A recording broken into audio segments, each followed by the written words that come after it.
The next week or so is going to be abnormally cold across the central and eastern US. At the same time, it's going to get downright toasty over here in the west. This is going to result in a big storm system that will bring a ton of rain, thunderstorms, and even snow to millions of people across the US through this weekend. But it's what happens after that that really sets in weather whiplash as we try to wrap up the month of April. And all the craziness really starts as early as tomorrow with severe weather in the south and some late season snow across the Rockies. And this snow is going to be pretty heavy over here around Denver, where downtown it'll just be cool and rainy, but in the mountains we're going to get dumped on with heavy wet snow, resulting in over 2 feet of accumulation in some areas. Some of that snow is going to extend back into Utah, Wyoming, and Montana, especially in the higher elevations, as a sneaky piece of energy works down the front range towards the southern plains. This piece of energy will actually present as an area of low pressure, bringing a warm front up across Texas. This means that there's going to be a ton of Gulf of Mexico moisture in the air, which will create unstable conditions that lead to thunderstorms. And the Storm Prediction Center actually agrees with me here, highlighting a lot of Texas and a slight risk of severe weather on their most recent Day 2 forecast. I would watch out for some big hail around Dallas and even as far east as the Texarkana region as the storms pop up in the afternoon and move east overnight. And we can expect a lot more of the same on Wednesday as our slow-moving piece of energy continues to cause problems in the south. More snow can be expected in the mountains of Colorado and even New Mexico on Wednesday, while more thunderstorms will form along that warm front that keeps reaching farther across the southeastern U.S. And once again, the Storm Prediction Center agrees with us on this one, highlighting eastern Texas in a Day 3 slight risk. This continuous train of moisture is more than likely going to cause some flash flooding problems. In fact, the Weather Prediction Center has issued an excessive rainfall outlook for Tuesday and Wednesday for some of these areas, as there will be 3 inches of rain to 4 inches of rain in a very short period of time. And while all of this is happening, a significant surge of warm air is pushing into the west coast, bringing abnormally summer-like temperatures to the region. This warm air is going to try its best to expand farther east as time goes on,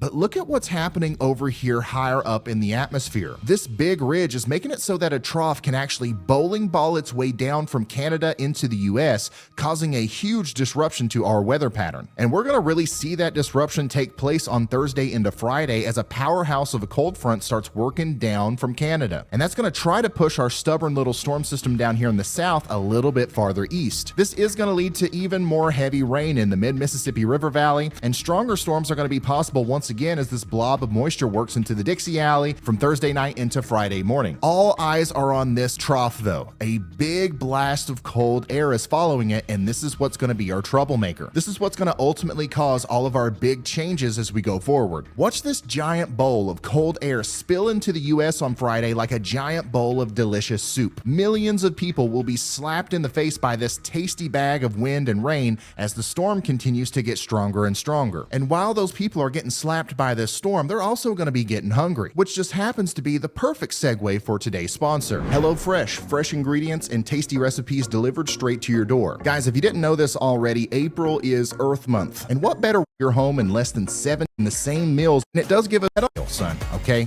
But a system this powerful in April will almost certainly bring some severe weather to someone. This is still pretty far out, so things will change, but I could see some big thunder boomers trying to form east of the Appalachian Mountains on Sunday and then screaming their way into the Mid-Atlantic region as this monster cold front pushes everything along. There would be enough spin in the atmosphere for these storms to be concerning in that they could have strong damaging winds and even some tornadoes. I mean, just look at this wind field on Sunday. That is a huge storm. Doesn't this look absolutely nuts? Like, what the heck are we even looking at here? Do you know what this is? You know deep down what it is. You're just afraid to say it, right? It's okay. Go ahead and let it out. This is a hurricane. And no, I have not gone nuts. This is basically a giant inland hurricane. There are just 2 key differences that separate this big thing and what we would normally call a hurricane. You see, hurricanes have what we call warm cores because, well, they come from the warmest parts of the ocean. And this cyclone that we're talking about today has a cold core because, well, it came from the Arctic. You see what I'm saying? Hurricanes are fueled by the warm ocean below them, and cold core cyclones like this one are fueled by the jet stream above them. But it's not going to really feel like a hurricane. You see all this space that this thing is taking up? In a cold core system like this, a lot of the energy gets dispersed outwards and it's less intense on the ground. Whereas with a hurricane, all that energy is packed into the tiny little core core, causing chaos on the ground. Now, chaos will still be happening, but above the ground. In this system, we're going to have a lot of wind shear over here where the warm air is feeding into the storm. And this is one of the big reasons why I think we could see thunder boomers as we go later into the weekend. Severe weather is not the only thing this monster storm is going to bring, however. Just a little bit west of where the storms are going to be, this massive cold front is going to try to spit out some snow in the Appalachians from New York all the way down into West Virginia. And speaking of snow, we will see intermittent blizzard conditions back here in Minnesota and Wisconsin. This is going to reach peak intensity on Sunday before everything starts to die down a bit on Monday. And just as quickly as it came in, this system will be leaving us alone as we go into next week. But it will try to lock in some of that cold air in the northeast for just a little bit longer before the next phase of our weather whiplash commences. A huge warm-up is on the way as we go into early May, as a big ridge is going to settle into the central U.S. This, of course, is going to come with a bit of a reversal here in the west as things are going to start to cool down a bit. So if you don't like the weather right now, just wait a couple of minutes. No matter where you are in the United States, it's going to change. And then if you still don't like it, then just wait a few more minutes or a couple of days, because the weather over the next week or two is going to be an absolute roller coaster across the U.S. But I believe what we are really seeing is the beginning stages of a very active May. May is peak severe weather season for many of us, so there will be more severe storms, there will be more tornadoes, and there will be more damaging winds. But remember, don't be scared, be prepared.